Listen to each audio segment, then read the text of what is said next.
When that screening was over and the credits were rolling, a lot of people clapped and a little kid stood up and said, "Best movie ever." And that made me incredibly happy. That's what you want to hear and see out of these movies. By the way, there's 2 post-credit scenes, middle and end.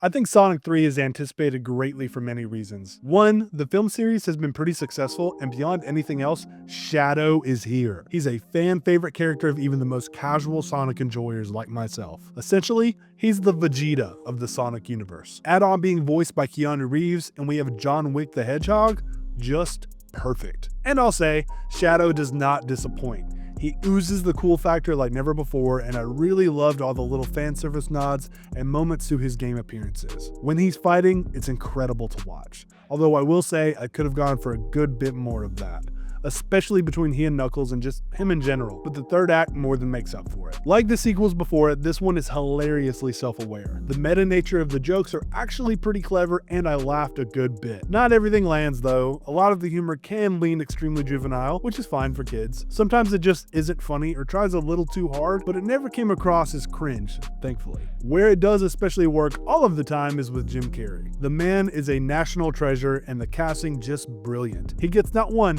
but 2 incredible performances out of this movie. His physicality, presumable improvisation, vocal performance, and comedic timing are all wonderful. Can he be a bit much? For some, maybe. For me, it's just a legend playing a legend. The other human characters are a mixed bag. Like usual, they don't really act like real people, but the ones in the past who have generally tested my patience mostly get sidelined here, and it's for the better all around. Robotnik is a caricature and larger-than-life villain, but these normie humans just never feel like actual characters in a movie. It's strange. Speaking of, there's surprising nuance to be mined from the other major players here. Agent Stone especially got to me, as well as Sonic's albeit rushed but important lesson learned. It may not be subtle, but it is absolutely earnestly emotional. There's so much heart and love being expressed at and by the property here that it's hard not to fall in love with it. I was actually quite moved more than once. It's refreshingly paced and it wastes no time jumping in and moving things along without letting too much exposition getting in the way. When it starts to, they joke about it.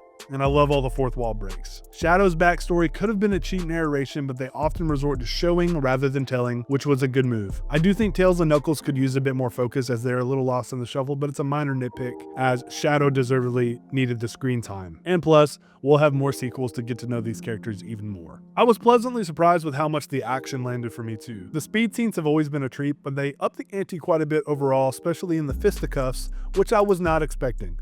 In fact, while I think the first Sonic movie is pretty darn good when it could have been a disaster, and the second a nice continuation if not a small step down, this one moves everything in the right direction and I believe is pretty great for what it's achieving. It strikes that balance of being everything kids could ever want, satisfying diehards mostly, and also just being fun for adults, with jokes that will probably fly over kids' heads. Especially Jim Carrey. He is the reason to see this movie alone. And if this is truly his last performance, what a way to go. I think it's easily the best of the trilogy and a holiday delight for kids and longtime fans. Even if all the Christmas poster marketing sort of implied this would be more of a Christmas movie than it is. Bring on number 4. I do need a sequel to incorporate more Shadow catchphrases from the games and the song City Escape. Please and thank you. You know, I was initially leaning a little bit lower in my score, but after writing this and talking through it and sitting on it, I like it even more and think it's pretty great. I give Sonic the Hedgehog 3 4 out of 5 stars. Thanks so much for watching.